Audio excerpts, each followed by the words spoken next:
وبما أني قادري أقول أدرك عبدك جيلاني أدرك عبدك جيلاني. وہ جو نہ تھے تو کچھ نہ تھا، اور وہ جو نہ ہو تو کچھ نہ ہو. جان ہے وہ جہان کی، جان ہے تو جہان.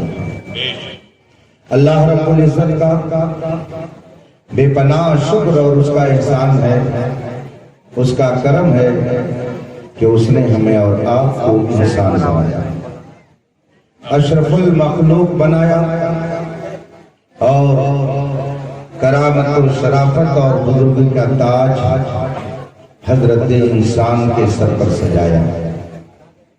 انسانوں کی ہدایت کے لیے اس نے نبیوں کا سلسلہ قائم فرمایا، اور حضرت آدم علیہ الصلوۃ والتسلیم سے لے کر ہمارے آقا و مولا جناب محمد رسول اللہ صلی اللہ علیہ وآلہ وسلم تک 1,00,000 کم و بیش 2,24,000 انبیاء کرام کو بھیجا، جن کے آنے کا مقصد اللہ کی وحدانیت کا اعلان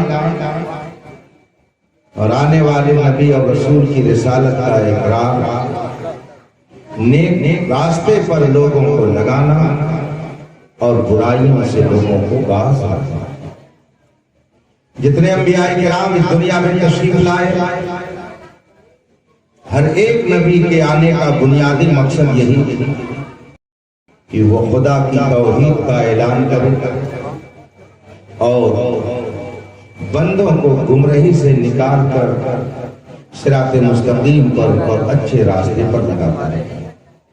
یہ سلسلہ ہمارے اور آپ کے آقا مولا مدنی تاجدار احمد مختار صلی اللہ علیہ وسلم پر ختم ہو گیا. نبوت کا دروازہ بند، اب قیامت تک کوئی نیا نبی پیدا نہیں ہو سکتا. رسول پاک صلی اللہ علیہ وسلم جو سارے نبیوں کے آخر اور سارے رسولوں کے آخر میں اس دھرتی پر جلوہ گر ہوئے، ان کی تاریخ ولادت مشہور روایت کے مطابق 12 ربیع الاول دوشنبہ کا دن صبح شادی کا وقت. ربیع الاول شریف کا یہ مقدس مہینہ، اس کی 12ویں تاریخ کو اللہ کا وہ آخری پیغمبر اس دنیا میں جلوہ فرما ہوا. ساری دنیا جان رہی ہے کہ سیدنا محمد عربی صلی اللہ علیہ وسلم سارے نبیوں کے آخر میں آئے، مگر اہل سنت کا یہ معاملہ ہے، یہ کہتے ہیں کہ ہمارے حضور سب سے پہلے آئے. دنیا کہہ رہی ہے کہ آخری پیغمبر بن کر مکے کے اندر عبداللہ کی نسل پاک سے آمنہ کے شکم مبارک سے پیدا ہونے والی ذات آخری پیغمبر کی حیثیت سے 12 ربیع الاول کو مکہ شریف میں جلوہ گر ہوئی. مگر سارے ایمان والے کہتے ہیں ہمارے حضور سب سے پہلے. سوال یہ پیدا ہوتا ہے کہ تاریخ یہ بتا رہی ہے، لوگوں کا مشاہدہ یہ کہہ رہا ہے کہ آنے والا سب سے آخر میں آ رہا ہے، مگر سارے اہل ایمان کہہ رہے ہیں کہ وہ سب سے پہلے ہے. اسی لیے علماء کرام نے لوگوں کے ایمان کی حفاظت کے لیے لوگوں سے نبی پاک صلی اللہ علیہ وسلم کا رشتہ نہایت مضبوطی کے ساتھ باقی رکھنے کے لیے نبی پاک کی فضیلت کے ایک ایک گوشے کو، ایک ایک نقطے کو، ایک ایک حیثیت اور ایک ایک جہت کو کتابوں میں اس طرح سے بیان فرما دیا. رسول پاک صلی اللہ علیہ وسلم کی عظمت کے گوشوں کو اس طرح سے اجاگر فرما دیا کہ کسی کو لب کشائی کی جرات کبھی نہیں ہو سکتی ہے۔ ہمارے آقا صلی اللہ علیہ وسلم اول کائنات بھی بن کر آئے اور آخر بھی بن کر کے آئے۔ رسول پاک اول بھی ہیں، رسول پاک آخر بھی ہیں۔ ہمارے علماء نے، علماء دین نے، علماء اسلام نے اس کی مختلف تشریحات کر کے مسلمانوں کے سامنے اس مسئلے کو واشگاف کروا دیا۔ ایک ہے خلقت محمدی، ایک ہے ولادت محمدی، اور ایک ہے بعثت محمدی۔ خلقت الگ چیز ہے، ولادت الگ چیز ہے، اور بعثت الگ چیز ہے۔ یہ تین الگ الگ حیثیت ہے۔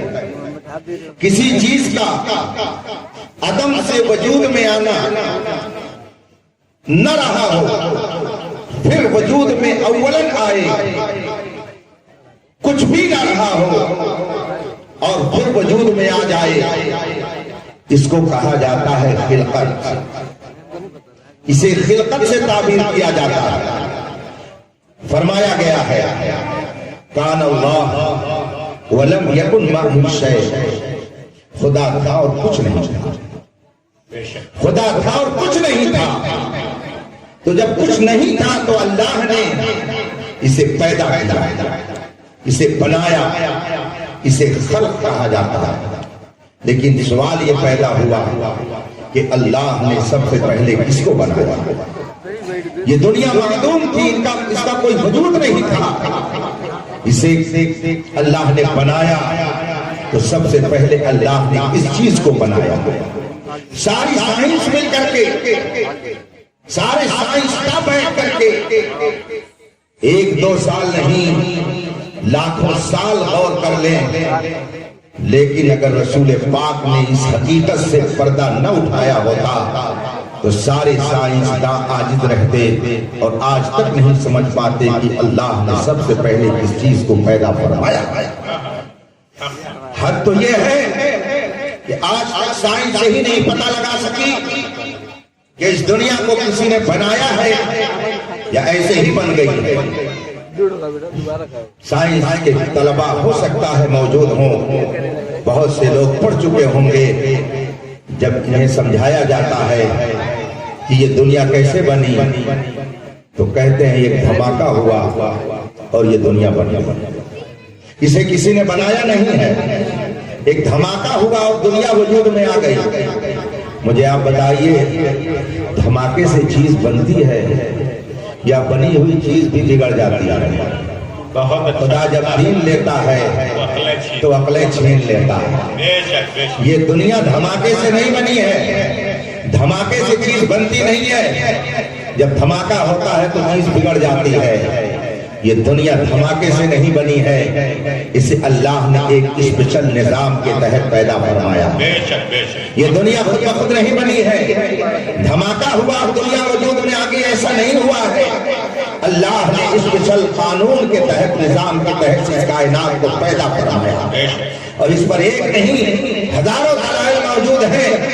جو حضرات اس کا مطالعہ کرنا چاہیں وہ تاریخ کی اور عقائد کی کتابیں پڑھیں تو معلوم ہوگا۔ آج بھی ایسے نظریہ رکھنے والے پائے جاتے ہیں، اور پہلے بھی اس طرح کا نظریہ رکھنے والے پائے جاتے تھے، مگر معمولی درجے کے مسلمان بھی ان کے مسئلوں کو حل کر دیا کرتے تھے اور ان کی عقلوں کو درست کر دیا کرتے تھے۔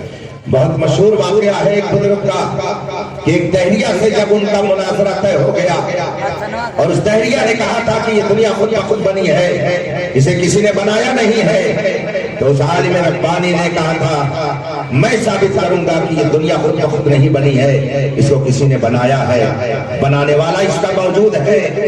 مناظرہ طے ہو گیا، وقت مقرر ہو گیا، وہ دہریہ اپنے وقت کے مطابق مناظرہ گاہ میں پہنچ گیا، مگر اس عالم ربانی کو پہنچنے میں تاخیر ہوئی، دیر سے پہنچے۔ اس دہریہ بے دین منکر خدا نے کہا آپ مناظرہ ہار گئے۔ عالم ربانی نے فرمایا میں مناظرہ کیسے ہار گیا؟ اس نے کہا وقت متعین تھا، آپ اس وقت متعین کے بعد پہنچ رہے ہیں، یہ آپ کی شکست کی اور ہار کی علامت ہے۔ اس عالم ربانی نے کہا میرا عذر بھی تو آپ سن لیجئے۔ کہا کیا عذر ہے؟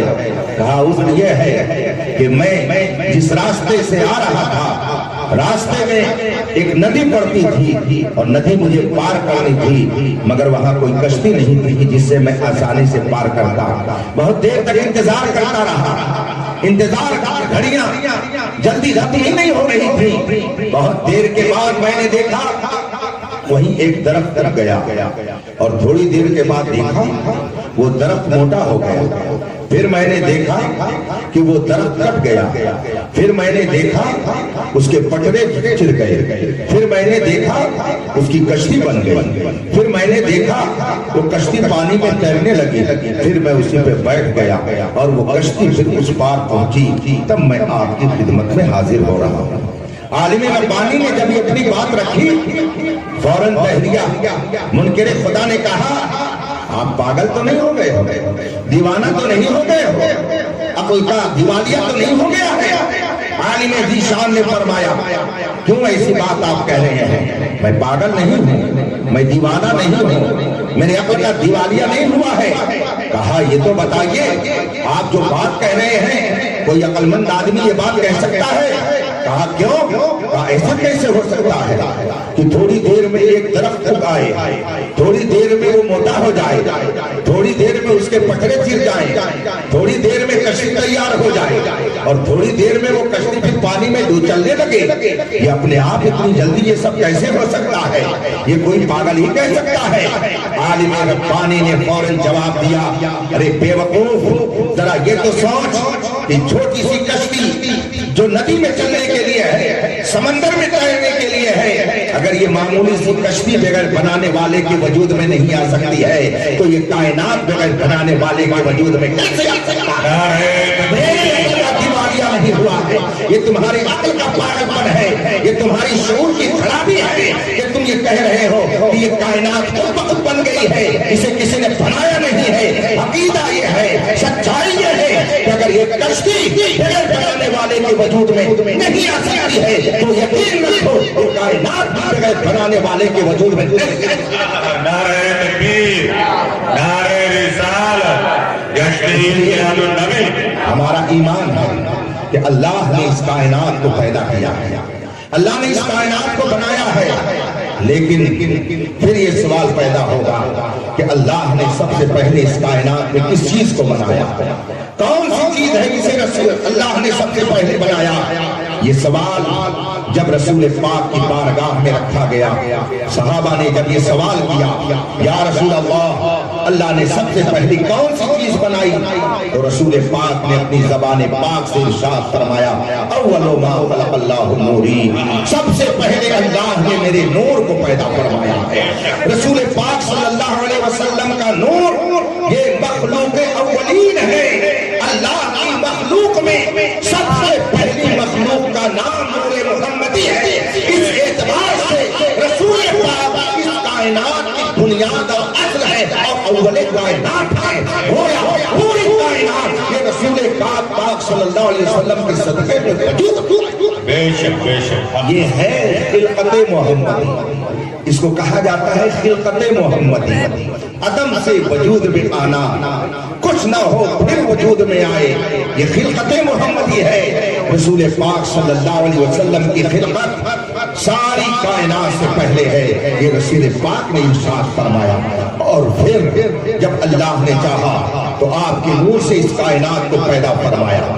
خلقت محمدی پہ تفصیل سے گفتگو کرنے کے لیے ہزار صفحات کی ناکافی ہے، اور نہ جانے کتنے سال ماہ بھی اس کے لیے ناکافی ہیں، اور سما نہیں سکتے ہیں ان وقتوں میں فضائل و کمالات اول خلقت کے حوالے سے جو محدثین نے بیان فرمایا ہے۔ اس کے بعد دوسرا درجہ ہے ولادت محمدی کا۔ ولادت کا مطلب ہوتا ہے ماں باپ کے ملاپ سے، شکم مادر سے کسی کا وجود ہو، اس کو ولادت سے تعبیر کیا جاتا ہے۔ یہ ہے ولادت کا مسئلہ کہ ماں باپ کے امتزاج اور ان کے ملاپ سے، باپ کے نطفے کے ذریعہ ماں کے شکم سے جب پیدائش کسی کی ہوتی ہے، عدم سے وجود میں کوئی شے آتی ہے تو اس کو ولادت سے تعبیر کیا جاتا ہے۔ خلقت محمدی ساری کائنات سے پہلے ہے، اس لیے رسول پاک اول کائنات ہیں، اور ولادت محمدی سارے نبیوں کے بعد ہے۔ اس اعتبار سے آپ آخر کائنات ہیں، اول کائنات بھی مصطفیٰ کی ذات ہے اور آخر کائنات بھی مصطفیٰ۔ بے شک سبحان اللہ۔ یہ بات سب کی سمجھ میں نہیں آئے گی۔ ڈاکٹر اقبال نے بڑے پیارے انداز میں کہا ہے، نگاہ عشق و مستی میں وہی اول وہی آخر۔ اول و آخر یہ ہر ایک کی سمجھ میں بات نہیں آ سکتی ہے۔ جو محبت کی نظر رکھے گا اسے مصطفیٰ اول کائنات بھی نظر آئیں گے، اسے مصطفیٰ آخر کائنات بھی نظر آئیں گے، اسے مصطفیٰ منتہی کائنات بھی نظر آئیں گے۔ اور اگر پہلی نظر سے کوئی دیکھے گا تو چمکتی ہوئی چلچلاتی دھوپ میں بھی اسے سورج کے وجود کا پتہ نہیں چلے گا۔ یہ تو عشق و محبت کی نظر ہے کہ جو مصطفیٰ کو اول کائنات بھی دیکھ رہی ہے اور آخر کائنات۔ رسول پاک صلی اللہ علیہ وسلم کی ولادت مکہ شریف میں ہوئی، حضرت عبداللہ کے گھر میں ہوئی، بی بی آمنہ رضی اللہ تعالیٰ عنہ کے شکم مادر میں ہوئی۔ کیا اس کے خلاف بھی کبھی آپ لوگوں نے سنا کبھی اس کے خلاف؟ رسول پاک کی ولادت مکے میں ہوئی، اس کے خلاف بھی کبھی آپ نے سنا؟ نہیں سنا ہوگا۔ لیکن مسلمانوں، خون کے آنسو رونے کا مقام ہے، خون کے آنسو رونے کا مقام ہے۔ ادھر چند سالوں سے سعودیہ میں ایک پمفلٹ بانٹا جاتا ہے، ایک فولڈر تقسیم کیا جاتا ہے، ایک مضمون تقسیم کیا جاتا ہے۔ وہ مضمون میرے پاس آج بھی موجود ہے، رکھا ہوا ہے۔ مجھے بھی وہ مضمون اور وہ پمفلٹ ملا جس میں باقاعدہ نہایت بے حیائی کے ساتھ، بے شرمی کے ساتھ یہ لکھا جا رہا ہے کہ یہ تحقیق نہیں ہے کہ محمد عربی مکے ہی میں پیدا ہوا ہے۔ کتاب میں لکھا جا رہا ہے، اور پھر یہ بھی لکھا جا رہا ہے کہ جس جگہ کو مولد نبی کہا جاتا ہے، جہاں رسول پاک کی ولادت ہوئی تھی، حضرت بی بی فاطمہ آمنہ رضی اللہ تعالیٰ عنہ کا جو مقام تھا، جہاں پہ رسول کریم صلی اللہ علیہ وسلم جلوہ کرتے تھے، جو مکان اس زمانے سے لے کر اب تک موجود ہے، اس مکان کے بارے میں بھی کہا جاتا ہے۔ جب یہی ثابت نہیں ہے کہ محمد عربی مکے میں پیدا ہوئے تھے تو یہ کہاں سے ثابت ہو گیا اس جگہ پر پیدا ہوئے تھے؟ یہ باقاعدہ پمفلٹ کے ذریعہ لوگوں کو پیغام دیا جا رہا ہے۔ میں نے بہت سال پہلے ایک اخبار میں پڑھا تھا، اسرائیلیوں نے دعویٰ کیا تھا اگرچہ ہم اسرائیل میں رہتے ہیں مگر ہمارا قبضہ مکہ اور مدینہ پر بھی ہوگا، ان پر وہاں پر ہماری حکومت ہوگی، اس لیے کہ وہ ہمارا تھا۔ آج جب ہم حالات کا جائزہ لیتے ہیں تو ہمیں خون کے آنسو رونے پڑتے ہیں کہ اگرچہ بظاہر کلمہ پڑھنے والے وہاں پر حکومت کر رہے ہیں مگر نظریات وہ پھیلائے جا رہے ہیں جو یہود و نصارہ نے اپنی قوم کو کیے تھے، اور اسی نظریے کے مطابق دنیا کے اندر رسول پاک سے دور کرنے کی تحریک چلائی جا رہی ہے۔ یہ بڑے افسوس کی بات ہے۔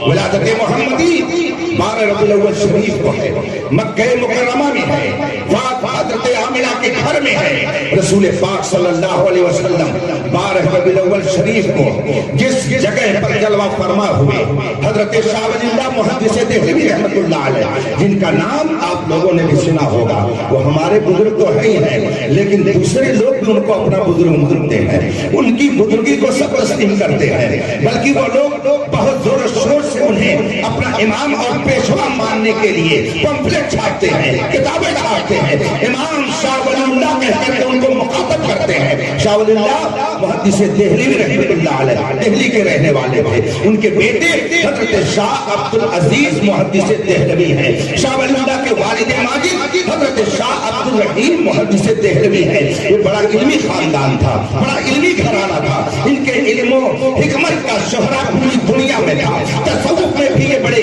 اعلیٰ مقام پر ایک تھے. حضرت شاہ ولی اللہ محدث دہلوی رحمت اللہ تعالی علیہ ارشاد فرماتے ہیں کہ میرے والد ماجد شاہ عبد الرحیم محدث دہلوی ہر سال 12 ربیع الاول شریف کے موقع پر گھر میں محفل میلاد منعقد کرتے تھے. اور جب محفل میلاد منعقد کرتے تو یوں ہی نہیں ذکر جمیل کر کے مجلس کو برخاست کر دیا کرتے تھے. کھانے کا اہتمام کرتے, شیرینی کا اہتمام کرتے, لوگوں کی دعوت توازو ہوتی تھی, لوگوں کے درمیان شیرینی تقسیم کی جاتی تھی. حضرت شاہ ولی اللہ فرماتے ہیں کہ میرے والد ماجد نے ایک موقع پر مجھ سے فرمایا کہ گھر میں کچھ نہیں تھا. 12 ربیع الاول شریف کی تاریخ آ گئی, دیکھا گیا گھر میں کھلانے کے لیے کوئی سامان نہیں. حکم ہوا کہیں اگر کچھ بھی کھانے پینے کے لیے معمولی سامان بھی موجود ہو تو اس کو فراہم کیا جائے. گھر میں تلاشی لی گئی, گھر کو تلاشا گیا تو حضرت شاہ عبد الرحیم فرماتے ہیں تھوڑا سا بھنا ہوا چنا کہیں رکھا ہوا تھا. حضرت شاہ ولی اللہ فرماتے ہیں میرے والد ماجد نے فرمایا وہی چنا لایا جائے. وہ بھنا ہوا چنا لا کر کے رکھ دیا گیا.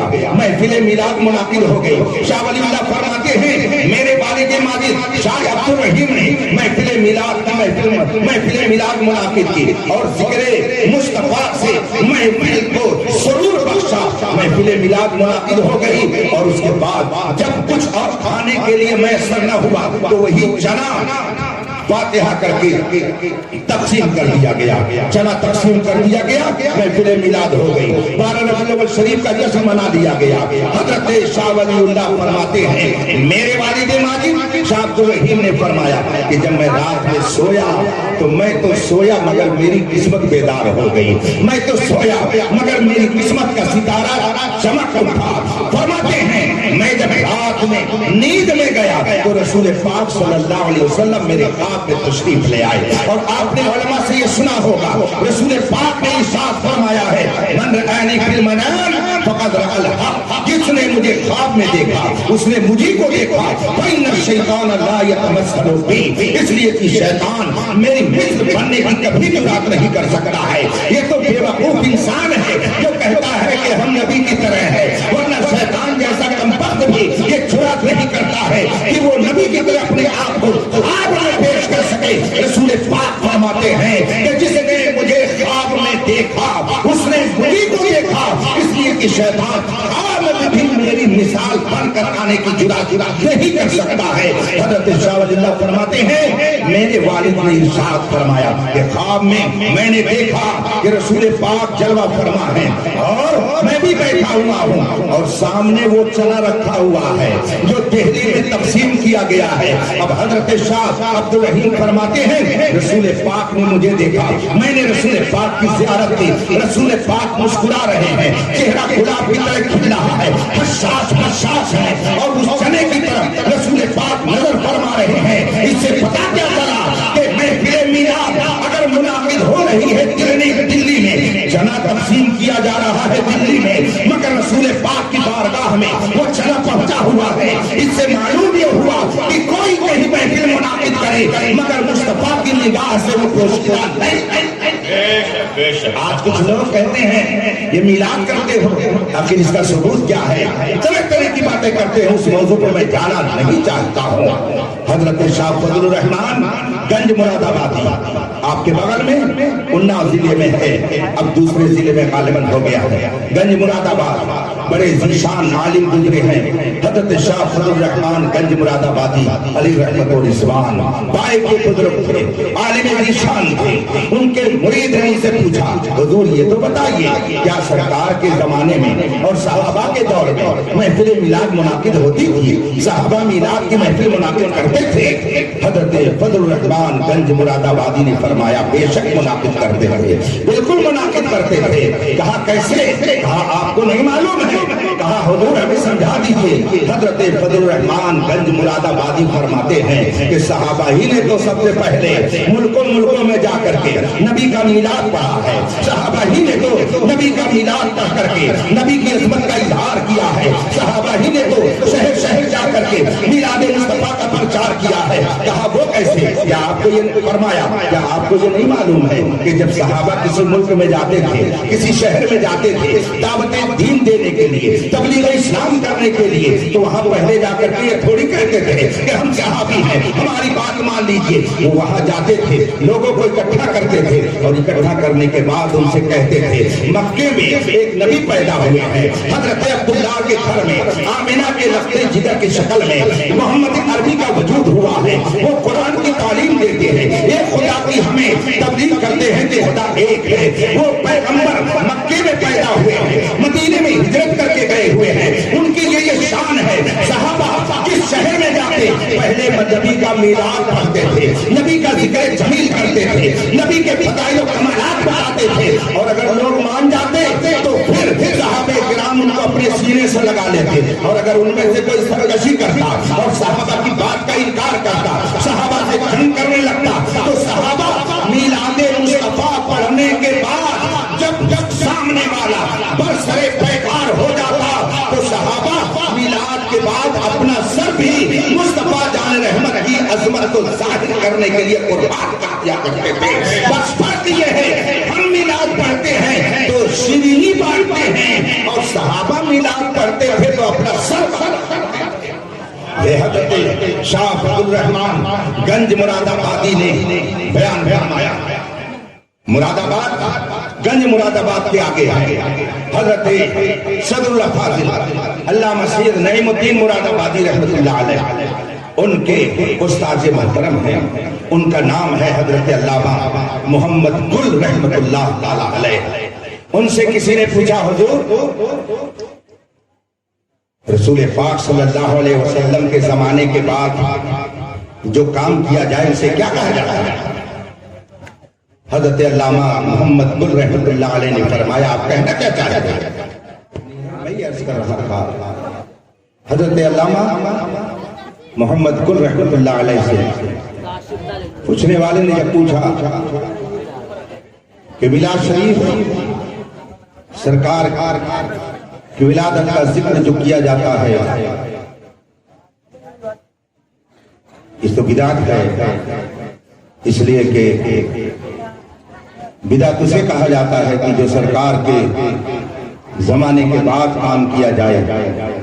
جب اس شخص نے اپنی پوری بات کہہ لی تو حضرت علامہ محمد گل رحمۃ اللہ تعالی علیہ فرماتے ہیں آپ کیا کہنا چاہتے ہیں؟ کہا میلاد پڑھنا بدعت ہے. کہا کیوں؟ کہا اس لیے کہ جو سرکار کے زمانے کے بعد کام کیا جائے وہ بدعت ہے.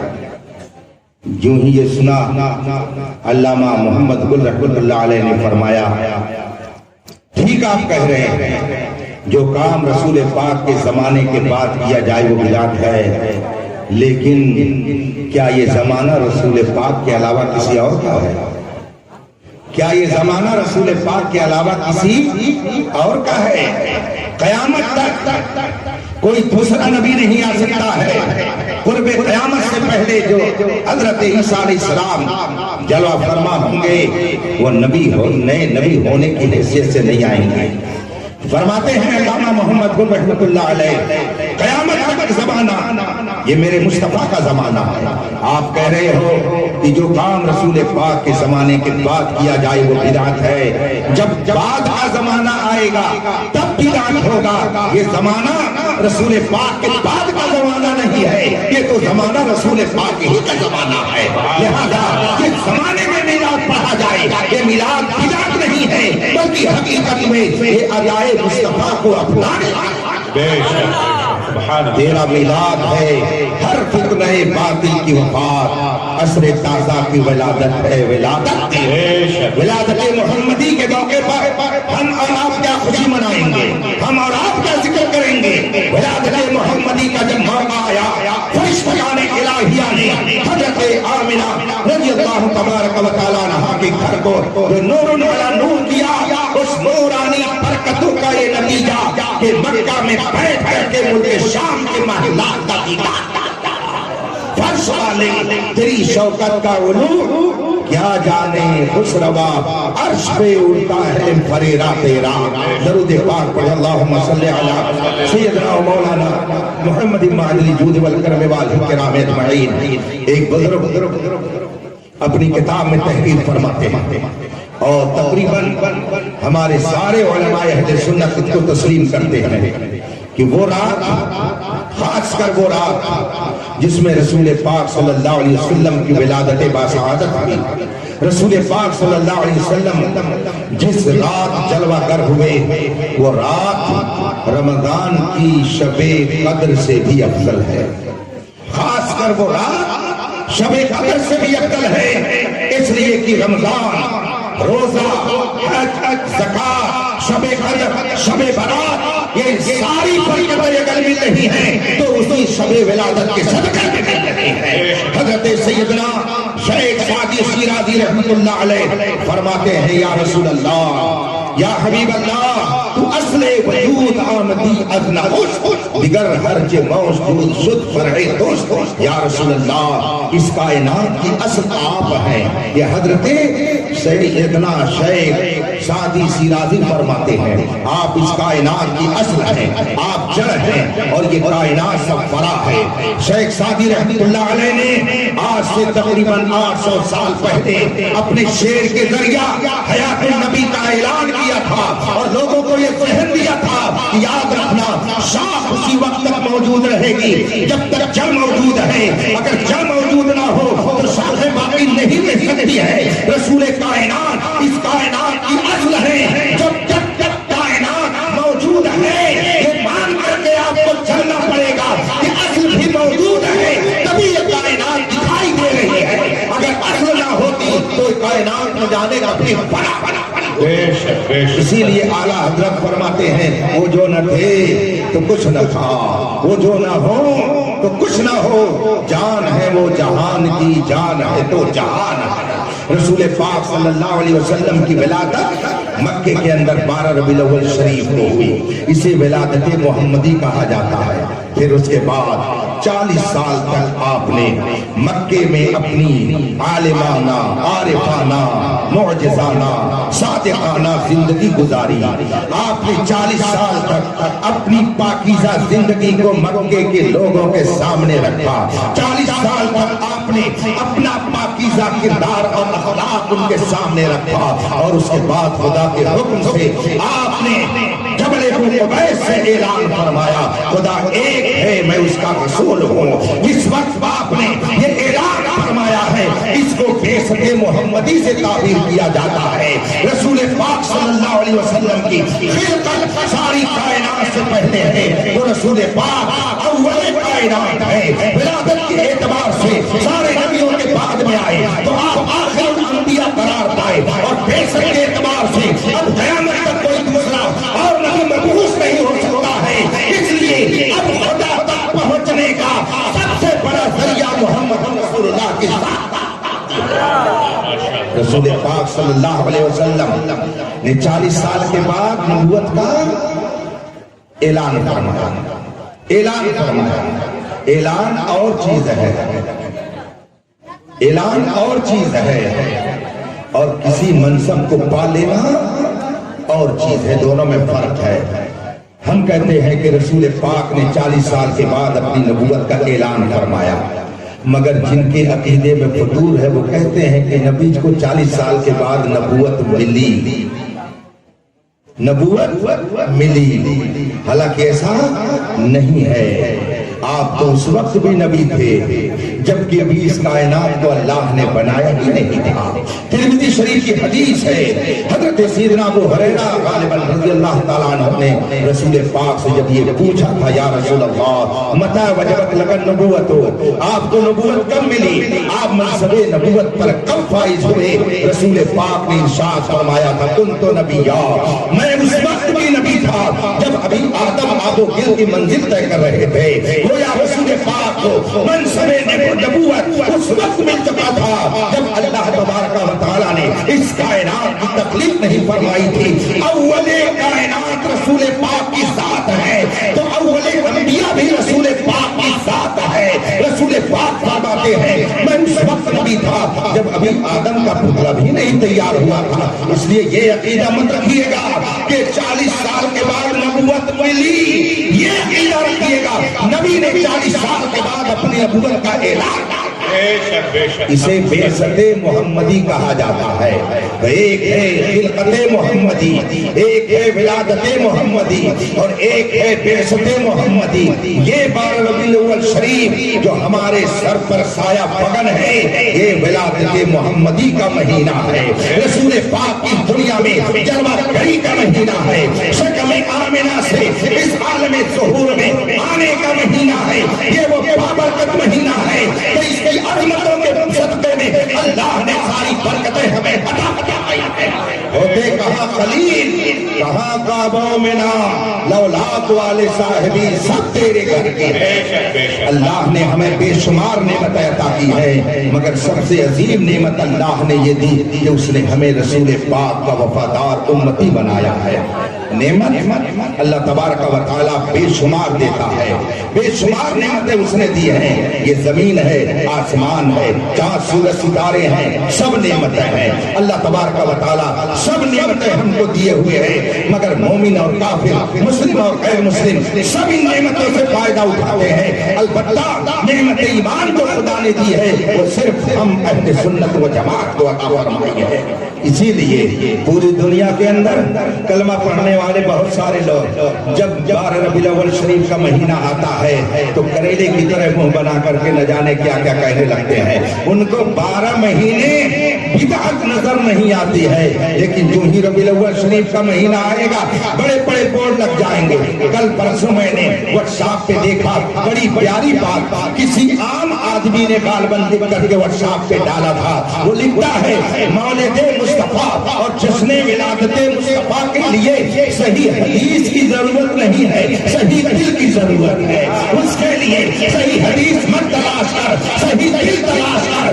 جس کا دل صحیح ہوتا ہے اسے اور کسی دلیل کی ضرورت. الحمدللہ ہم قلب سلیم رکھتے ہیں, اسی لیے ہم مصطفیٰ کی آمد کی خوشی میں جشن اور جلوس کا اہتمام کرتے ہیں اور پوری دنیا کو بتاتے ہیں نثار تیری چہل پہل پر ہزار عیدیں ربیع الاول سوائے ابلیس کی جہاں میں سبھی کو خوشیاں. رفیقان محترم, یہ اللہ کا ہم پر کرم ہے کہ اس نے رسول پاک صلی اللہ علیہ وسلم کی وفادار امت میں ہمیں پیدا فرمایا. یاد رکھیے گا ہر نعمت خدا دیتا ہے, اس سے کوئی سنی انکار نہیں کر سکتا. ہر نعمت خدا دیتا ہے. ہمارا ایمان ہے, قرآن فرماتا ہے وما بکم من نعمت فمن اللہ, تمہیں جو بھی نعمت ملتی ہے سب خدا کی طرف سے, ساری نعمتیں خدا دیتا ہے. اس پر ہمارا ایمان ہے, اس کے خلاف کوئی مسلمان عقیدہ نہیں رکھتا. ہر مسلمان کا عقیدہ یہی ہے کہ ساری نعمت خدا دیتا ہے, لیکن بات اسی پر مکمل نہیں ہو جاتی ہے. خدا ساری نعمتیں دیتا ہے تو اس لیے ہم اس کی عبادت کرتے ہیں, مگر رسول کائنات خدا سے وہ نعمتیں دلاتے ہیں اس لیے ہم اسے محبت کرتے ہیں. خدا دیتا ہے تو ہم اس کی بندگی کرتے ہیں, اور مصطفیٰ دلاتے ہیں تو ہم اسے محبت کرتے ہیں. اور آدمی جب کسی سے محبت کرتا ہے, فرمایا گیا ہے من احب شیئا اکثر من ذکری, آدمی جس سے زیادہ محبت کرتا ہے اس کا زیادہ ذکر کرتا ہے. آدمی جس سے زیادہ محبت کرتا ہے اس کا ذکر خیر زیادہ کرتا ہے. ایک بزرگ نے فرمایا ہے اقیم ذکر نعمان لنا, نعمان کا ذکر میرے سامنے بار بار کرتے رہو, اس لیے کہ وہ مشک ہے. مشک کو جتنا کوریدو گے اس میں سے اتنی ہی زیادہ خوشبو نکلے گی. نبی کا ذکر خوشبو ہے. آدمی جس قدر نبی کا ذکر کرے گا اس کا دل و دماغ ایمان کی تازگی سے وہ معطر ہوتا رہے گا, منور ہوتا رہے گا, اور اس کے دل و دماغ میں تازگی پیدا ہوتی رہے گی. میں ایک بار عمرے کے موقع پر مدینہ شریف حاضر تھا. 12 ربیع الاول شریف کا موقع تھا. 12 ربیع الاول شریف کا موقع, فجر کی نماز کے بعد 12 ربیع الاول شریف کو جگہ جگہ میں نے دیکھا عربوں کو کہ وہ کھجور لیے اور ٹافی لیے تقسیم کر رہے ہیں. کھجور اور ٹافی تقسیم کر رہے ہیں مدینہ منورہ کی سرزمین پر۔ پھر میں نے پتہ لگایا تو معلوم ہوا ایک نہیں، مدینہ شریف میں آج بھی بے شمار مقامات ایسے ہیں جہاں پہ 12 ربیع الاول شریف کے روز محفل میلاد منعقد کی جاتی ہے، رسول پاک کے ذکر جمیل کی محفلیں منعقد کی جاتی ہیں۔ میں ایک جگہ کھڑا تھا، اتفاق سے ایک نوجوان دور سے دیکھ کر کے میرے قریب آیا، اس نے سلام کیا اور اس کے بعد اس نے مجھ سے پوچھا کہ فلاں ملک سے آئے ہو؟ میں نے کہا نہیں، میں ہندوستان سے آیا ہوں۔ کہا 12 ربیع الاول شریف کے موقع پر آنے کا کیا مطلب ہے؟ میں نے کہا میں نبی کے میلاد کا جشن منانے آیا ہوں۔ اس نے کہا انا من لبنان، میں لبنانی ہوں اور میں بھی اس پورے گروپ کے ساتھ مدینہ منورہ میں رسول پاک کی ولادت کی خوشی میں جشن منانے کے لیے آیا ہوں۔ اس کا مطلب یہ ہے کہ کچھ لوگ جو کہتے ہیں فلاں جگہ ہوتا ہے فلاں جگہ نہیں ہوتا ہے، وہ کون سی جگہ ہے جہاں پر مصطفیٰ کی ولادت کا جشن نہیں ہوتا ہے؟ نثار تیری چہل پہل پر ہزاروں عیدیں ربیع الاول سوائے انیس کے جہاں میں سبھی تو خوشیاں منا رہے ہیں۔ کان جدھر لگائیے تیری ہی داستان ہے۔ اس کائنات کی سب سے عظیم ہستی کا نام محمد رسول اللہ ہے۔ کوئی تجھ سا ہوا ہے نہ ہوگا شہا، تیرے شہر کلام و بقا کی قسم۔ آپ نے علماء کی زبان سے حدیث جبریل کے حوالے سے سنا ہوگا، جب پوچھا تھا رسول پاک نے کیا مجھ سے بھی میری طرح مجھ جیسا کہیں دیکھا؟ تو حضرت جبریل نے عرض کی تھی یا رسول اللہ قلبت الارض مشارقها ومغاربها فلم ارى مثلك، میں نے مشرق و مغرب کو الٹ پلٹ کر کے دیکھا مگر مجھے مشرق و مغرب اور کائنات میں آپ جیسا کوئی نظر نہیں آیا۔ اسی کی ترجمانی کرتے ہوئے اعلیٰ حضرت نے فرمایا یہی بولے سدرا والے چمنے جہاں کے پھالے، سبھی میں نے چھان ڈالے تیرے پائے کا نہ پایا، تجھے ایک نے ایک بنایا، تجھے ایک نے ایک بنایا۔ اس کائنات میں رسول پاک جیسا کوئی دوسرا انسان پیدا نہیں ہوا۔ ان کا اخلاق، ان کا کردار کتنا اعلیٰ تھا، خدا کی قسم اگر چند واقعات پڑھ کر کے ہم رسول پاک کی سیرت کو اپنا لیں تو پھر وہی دور آئے گا کہ دشت تو دشت ہے، دریا بھی نہ چھوڑے ہم نے، پہلے ظلمات میں دوڑا کے کھوڑے ہم نے۔ یہی مطلب ہوگا کہ کس طرف آپ جائیں گے خوشیاں آپ کا استقبال کریں گے۔ کیا آپ نہیں جانتے کہ رسول پاک نے کیا پیارا اخلاق پیش کر کے امت کو تزکیہ؟ بہت مشہور واقعہ حضرت سیدنا زید بن حارثہ رضی اللہ تعالیٰ عنہ، حضرت زید حارثہ کے بیٹے ہیں۔ رسول پاک صلی اللہ علیہ وسلم مکے میں تشریف فرما ہے۔ حارثہ کے بیٹے زید کو ڈاکوؤں نے کہیں سے اچک لیا اور لا کر کے مکے کے بازار میں بیچ دیا۔ خریدنے والے نے خریدا، اتفاق سے وہ حضرت ام المومنین خدیجہ رضی اللہ تعالیٰ عنہا کے بھتیجے تھے، اور زید ابن حارثہ کو خریدنے کے بعد اپنی پھوپھی حضرت خدیجہ کے قدموں میں لا کر کے رکھ دیا۔ کہا پھوپھی جان یہ میری طرف سے ہدیہ اور تحفہ ہے، یہ غلام ہے آپ کی خدمت کے لیے ہے۔ جب حضرت خدیجہ رضی اللہ تعالیٰ عنہا رسول پاک کے نکاح میں آئیں اور زوجہ نبی ہونے کا شرف حاصل ہوا تو حضرت زید کو ام المومنین حضرت خدیجہ نے رسول پاک کی خدمت پہ دے دیا۔ یا رسول اللہ یہ آپ کے خادم، آپ کے غلام کی حیثیت سے خدمت کریں گے۔ ایک زمانہ گزر گیا، زید کے باپ حارثہ کو کسی نے جا کر کے بتایا کہ آپ کا بیٹا تو مکے میں موجود ہے، آپ رو رو کر کے اپنی آنکھیں کیوں برباد کر رہے ہیں؟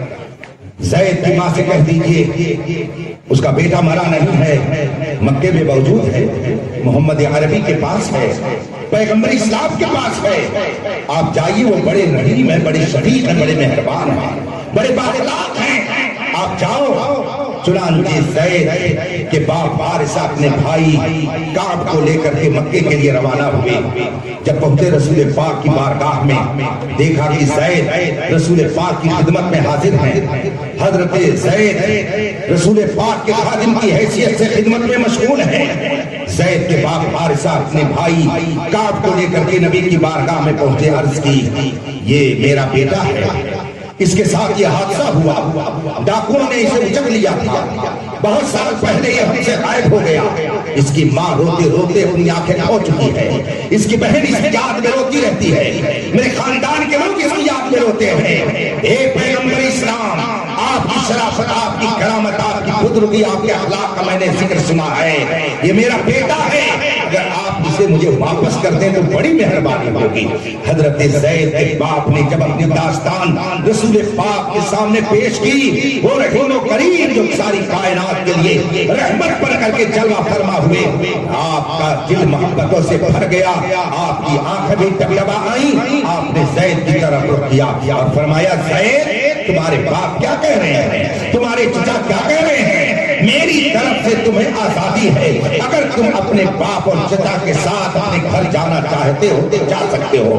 حضرت زید نے جب رسول پاک صلی اللہ علیہ وسلم کی یہ بات سنی اور یہ رسول پاک کا ارشاد سنا کہ آپ آزاد کر رہے ہیں اور اجازت دے رہے کہ اپنے گھر چلے جائے، وہ بیٹا جو برسوں سے اپنے باپ سے جدا تھا، اپنی ماں سے جدا تھا، چچا سامنے موجود ہے، باپ سامنے موجود ہے، ماں کی محبت یاد آ رہی ہے، بہن کی شفقت یاد آ رہی ہے، بھائی کا پیارا یاد آ رہا ہے۔ حضرت زید ان باتوں کو یاد کر کے رونے لگے اور ان کی آنکھوں سے آنسو جاری ہو گئے، مگر تھوڑی ہی دیر کے بعد رسول پاک سے عرض کرتے یا رسول اللہ، ماں کی محبت اپنی جگہ، باپ کی شفقت اپنی جگہ، بھائی کا پیار اپنی جگہ، بہن کا لاڈ اپنی جگہ پر، چچا کی محبت اپنی جگہ پر، یا رسول اللہ آپ کی طرف سے اگرچہ اجازت ہے کہ میں اپنے گھر میں چلا جاؤں یا رسول اللہ، لیکن آپ سے جدا ہو کر کے میں بھلا کیسے رہ سکتا ہوں، یا رسول اللہ میں اپنے گھر جانے کے لیے کبھی تیار نہیں ہوں، میں رہوں گا تو آپ کے قدموں ہی میں رہوں گا۔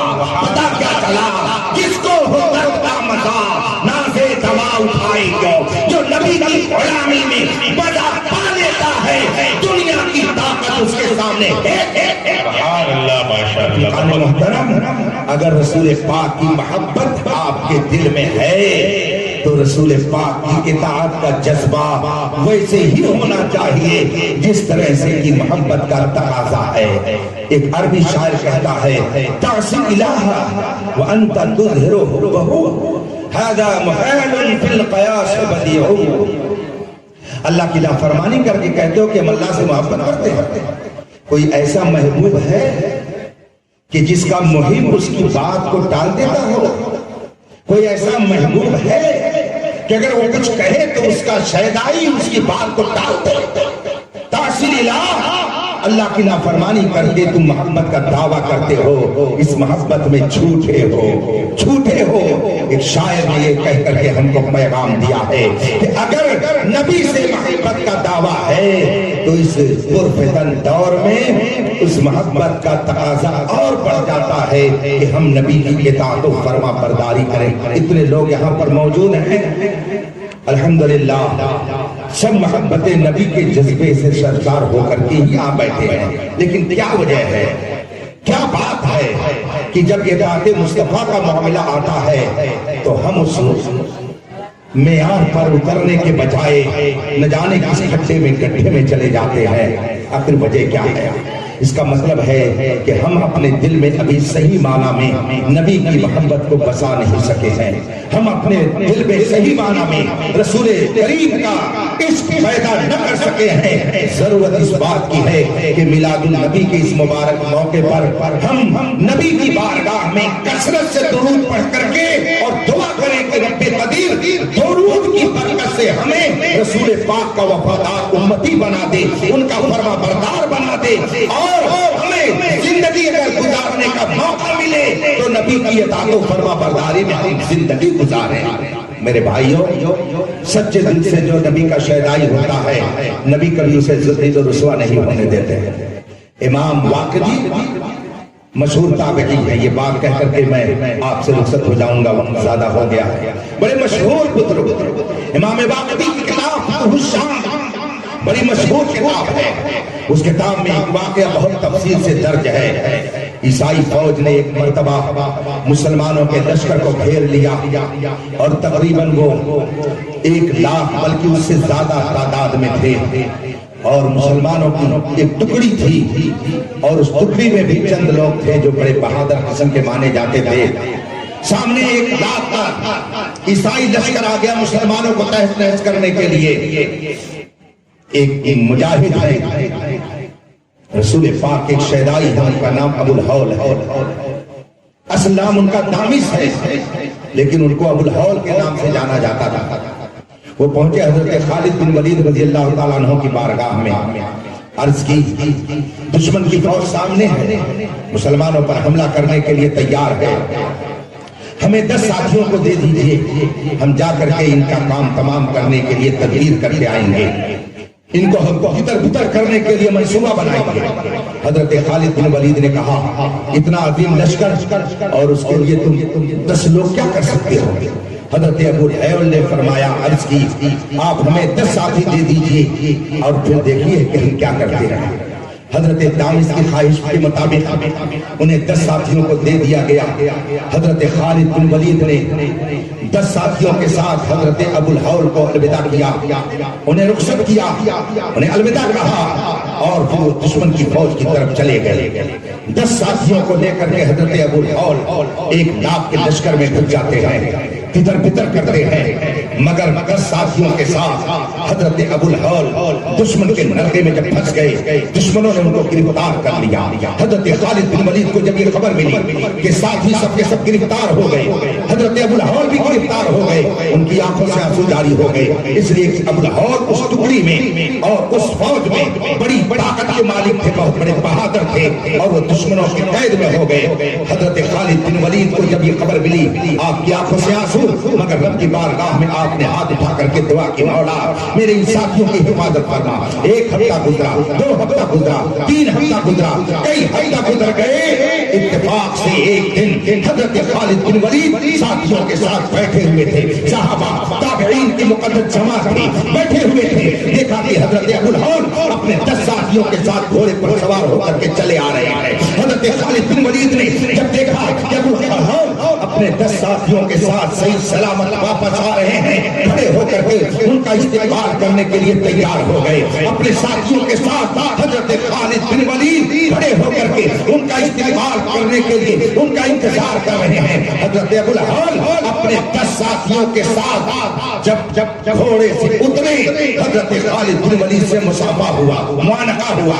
اب اس کے بعد فوراً حضرت خالد بن ولید نے پوچھا، ابو الہول یہ تو بتاؤ تم اتنے دنوں تک دشمن کی قید میں تھے، تمہارے ہاتھوں میں بیڑیاں نہیں ہوں گے، تمہاری پیروں میں زنجیریں نہیں ہوں گے، یہ بتاؤ کہ تم چھوٹ کر کے کیسے آئے؟ حضرت ابو الہول دامس رضی اللہ تعالی عنہ کا وہ تاریخی جملہ کتاب میں موجود ہے. حضرت ابو الہول نے خالد بن ولید اور ساتھیوں کے سامنے جو اپنی داستانیں ایمان افروز سنائی، ایک بندے مومن کا ایمان اس سے تازہ ہو جاتا ہے. حضرت ابو الہول فرماتے ہیں، اے ہمارے امیر اور قائد و رہنما، بے شک آپ سے ہم کہہ رہے ہیں دشمنوں نے جب ہمیں قید کیا، ہاتھوں میں بیڑیاں، پیروں میں زنجیریں، اور ہم ان کی قید اور نگرانی میں رہتے تھے. 4-5 ہفتہ گزر گیا، ہم سخت نگرانی میں تھے. آج رات ایسا ہوا سارے عیسائی سو رہے تھے، ان کی فوج سو رہی تھی، خواب خرگوش میں تھی، اور ہم 10 لوگ بیٹھ کر کے رسول پاک کی یاد میں مگن تھے، نبی پر درود بھیج رہے تھے. رسول پاک کی یاد میں ہم لوگ آپس میں بیٹھ کر کے کچھ ذکر کر رہے تھے. فرماتے ہیں رات کا سناٹا ہے، رات کی تاریکی ہے، ساری فوج سو رہی ہے، اور ہم 10-11 لوگ بیٹھ کر کے نبی کی یاد میں مگن ہے، درود پاک کا ورد کر رہے ہیں. حضرت خالد سے ابو الہول فرماتے ہیں، اتنے میں نے کیا دیکھا، ایک نورانی شکل والا ہمارے سامنے آ کر کے کھڑا ہو گیا اور فرماتا ہے، اب شروع بنصر اللہ، انا نبی محمد رسول اللہ. تمہیں بشارت ہو، تمہیں خوشخبری ہو، میں تمہارا پیغمبر محمد رسول اللہ ہوں، میں خدا کی طرف سے تمہاری مدد کرنے کے لیے آیا ہوں. اور یہ واقعہ آپ کو معلوم ہے کیا ہے؟ حضرت سیدنا عمر بن خطاب کے زمانے کا واقعہ ہے. گویا رسول پاک قبر انور کے اندر جا چکے ہیں، مگر حضرت ابو الہول نے جب مقدس نبی کو لشکر میں قید رہنے کی حالت میں پکارا تو مصطفیٰ نے مدینے سے آ کر ان کی مدد فرمائی. وہ سن لیں گے، فریاد کو پہنچیں گے۔ اتنا بھی تو ہو کوئی جو آہ کرے دل سے، اگر کوئی دل سے آہ کرے تو آج بھی مصطفیٰ جان رحمت اس کی مدد کو بہت پایا کرتے ہیں۔ اس لیے میرے بھائیوں، آپ اپنے آپ کو بے سہارا مت سمجھیے گا، بے سہارا مت سمجھیے گا۔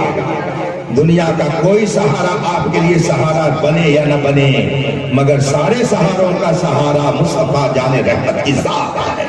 سارے سہاروں کا سہارا رسول کائنات ہیں۔ انہیں جانا، انہیں مانا، نہ رکھا غیر سے کام، للہ الحمد میں دنیا سے مسلمان گیا۔ اللہ ارشاد فرماتا ہے، رب کی نعمت کا خوب تذکرہ کرو، سب نعمتیں مگر ساری نعمتوں کی اصل رسول پاک کی ذات ہے۔ نماز اللہ کی نعمت ہے، روزہ اللہ کی نعمت ہے، حج اللہ کی نعمت ہے، اولاد اللہ کی نعمت ہے، دھوپ اللہ کی نعمت ہے، مکان اللہ کی نعمت ہے، شادی بیاہ اللہ کی نعمت ہے، زمین جائیداد اللہ کی نعمت ہے، دولت اللہ کی نعمت ہے، سب اللہ کی نعمت ہے، اس میں کوئی شک نہیں ہے۔ لیکن لا ورب العرش، جس کو جو ملا ان سے ملا، بڑھتی ہے کونین میں نعمت رسول اللہ کی۔ ساری نعمتیں بلا شبہ اللہ کی نعمتیں ہیں، مگر سب سے عظیم نعمت رسول پاک کی ذات ہے۔ اس لیے دنیا کے کسی گوشے میں رہیے مگر نبی سے اپنا رشتہ مضبوط رکھیے۔ ہم لوگ 10 روز تک پکے سچے محمدی بن جاتے ہیں، مگر پورے سال تک ہمیں محمدی بننے میں پتہ نہیں کیوں بہت تکلیف ہوتی ہے۔ یہ ہمارا نوجوان، ہم ان کو جب دیکھتے ہیں تو ترس بھی آتا ہے، رحم بھی آتا ہے، افسوس بھی ہوتا ہے۔ جیسے انہوں نے دیکھ لیا کسی ایکٹر کو کچھ کرتے ہوئے تو بس سمجھتے ہیں کہ یہی سب سے اعلیٰ قسم کا طریقہ ہے۔ ہفتے میں ایک دن جمعہ پڑھنے جائیں گے، ایک دن جمعہ پڑھنے جائیں گے، اور وہ بھی اس ڈھنگ سے کہ اگر شرعی طور پر وہ شریعت کی ترازو پر تول دیا جائے تو ایک دن اور ایک وقت کی نماز بھی وہ بے نماز ہی کہلائیں گے یہ لوگ۔ ہم نے دیکھا یہ ہمارے نوجوان ایک فیشن چلائے ہوئے ہیں، ہفتے میں ایک دن جمعہ پڑھنے جاتے ہیں۔ یہ علماء بیٹھے، آپ ان سے مسئلہ پوچھ لیجیے، یہ بتائیں گے کہ اگر نماز کی حالت میں آپ ایسے ہیں کہ شریعت نے جس طرح رہنے سے منع کیا ہے تو آپ کا پڑھنا نہ پڑھنا دونوں برابر ہے۔ مثلا فرمایا گیا ہے کہ مرد کو ہاتھ میں کڑا پہن کر کے نماز پڑھنا ناجائز ہے، نماز مکروہ تحریمی واجب الادا ہے۔ اب ہمارے لڑکوں نے کیا کرنا شروع کر دیا کہ ہاتھ میں بھی کڑا اور کان میں منری پہن لیا۔ پتہ نہیں کس نے ان کو بتا دیا کہ کان میں تم ڈال لو بندی، مرد کے بجائے عورت بن جاؤ، اس طرح سے تم جاؤ گے تو اچھے لگو گے۔ ہفتے میں ایک دن نماز پڑھنے کے لیے نوجوان جاتا ہے، اور وہ بھی کان میں منری پہن کر کے، ہاتھ میں کڑا پہن کر کے، اور پیجامہ تو ایسا کہ الامان الحفیظ۔ کسی پاگل نے کبھی کوئی پھٹا پرانا کپڑا پہن لیا ہوگا تو نہ جانے کتنے لوگ پاگل بن گئے کہ اچھا کپڑا پینٹ کا بھی پھاڑ پھاڑ کر کے پہننا شروع کر دیا اور سمجھتے ہیں کہ یہ فیشن ہے۔ اللہ تبارک و تعالی ہمیں اس بری تہذیب سے بچنے کی توفیق عطا فرمائے۔ یہ کہتے ہیں علماء بتاتے نہیں ہیں، ہماری خواتین، ہمارے گھر کی شہزادیاں برات حلوہ یہ خیروں کی گود میں جا رہی ہیں۔ لوگ کہتے ہیں علماء اصلاح نہیں کرتے ہیں، علماء ہی تو بولتے ہیں اور بولتا کون ہے، علماء ہی تو بتاتے ہیں اور بتاتا کون ہے۔ جگہ جگہ کے تمہیں پھنس چکے ہیں ہنگامے، نشاط لذت خواب گراں بدل ڈالو، بدل ڈالو۔ غلط روی سے منازل کا بوجھ بڑھتا ہے، مسافروں روش کارواں بدل ڈالو۔ رسول پاک کی یاد کی محفل منعقد کرنے کا مقصد صرف یہ نہیں ہوتا ہے کہ آپ کے فضائل سنا دیے جائیں، بلکہ یہ بھی مقصد ہوتا ہے کہ آپ کے کردار کو اپنا کر کے ایک پاکیزہ معاشرہ وجود میں آئے۔ اس لیے اگر آپ رسول پاک کی سب سے وفادار امتی ہیں تو ان کی سیرت و کردار کو اپنائیے، انشاءاللہ یہاں بھی سرخرو رہیں گے اور وہاں بھی سرخرو رہیں گے۔ اللہ تبارک و تعالی ہمیں اور آپ کو نماز پنجگانہ کا پابند بنائے۔ اور شام پہ آپ بھی لوگ بھی سنیں گے، ہم بھی سنتے رہتے ہیں۔ ایک بزرگ کا قول کسی نے بیان کیا کہ جو بے نمازی ہے، ایک بزرگ نے فرمایا کہ وہ خنزیر سے بھی بدتر ہے، معاذ اللہ رب العالمین۔ جو نماز نہیں پڑھتا اس کو فرمایا کہ وہ خنزیر سے بھی بدتر ہے، ایک بزرگ نے فرمایا۔ اب آپ اندازہ لگائیے کہ نماز کتنی اہم چیز ہے۔ میرے آقا صلی اللہ علیہ وسلم نے نماز کے لیے کس قدر اہمیت کے ساتھ جملے ارشاد فرمائے آپ سب جانتے ہیں۔ رسول پاک نے اخلاق اتنی پیاری تعلیم ہمیں عطا کی ہے، آپ سب جانتے ہیں۔ صبر کا کس طرح سے ہمیں درس دیا ہے، آپ سب جانتے ہیں۔ مکے کے لوگ ظلم کرتے تھے، رسول پاک برداشت کرتے تھے، اور پھر جب میرے آقا مدینہ تشریف لے گئے اور مدینہ منورہ سے فاتحانہ شان کے ساتھ جب مکے میں داخل ہوئے تو وہ لوگ جو کل تک گالیاں دیتے تھے، جو کل تک برا کہتے تھے، جو کل تک ظلم کرتے تھے، سب سامنے کھڑے تھے۔ اگر رسول پاک چاہتے تو ایک ایک کر کے سب کی سچا بوٹی کر دی جاتی، کسی کا وجود نہیں رہتا۔ صحابہ میں سے بعض نے کہا آج بدلہ لینے کا دن ہے، آج بدلہ لینے کا دن ہے، مگر میرے مصطفیٰ فرما رہے تھے آج بدلہ لینے کا دن نہیں ہے، آج کا دن تو لوگوں کے ساتھ مہربانی کرنے کا دن ہے۔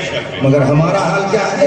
اگر ذرا سی کسی کی موٹر سائیکل لگ گئی ہماری گاڑی سے، کیسے تیری ہمت ہوئی، پھر اپنی پوری طاقت صرف کر دیں گے، اس کے بعد میں لاٹھی بھی نکلے گی، پھر مقدمہ بازی ہوگی، پھر پولیس آئے گی، اس کے بعد میں کیا حال ہوگا وہ سب جانتے ہیں۔ میرے بھائیوں، سیرت مصطفیٰ کو پڑھیے، رسول پاک کا کردار اپنائیے، صحابہ کی محبت کا جذبہ آپ پڑھ کر کے اس کو اپنے اندر مارنے کے لیے کتابیں پڑھیے، مطالعہ کیجیے، اور پھر رسول پاک نے صحابہ کے درمیان جو پیار محبت کی تعلیم دی تھی، غیروں کے ساتھ نہ کر سکے تو کم از کم اپنوں کے ساتھ تو کیجیے۔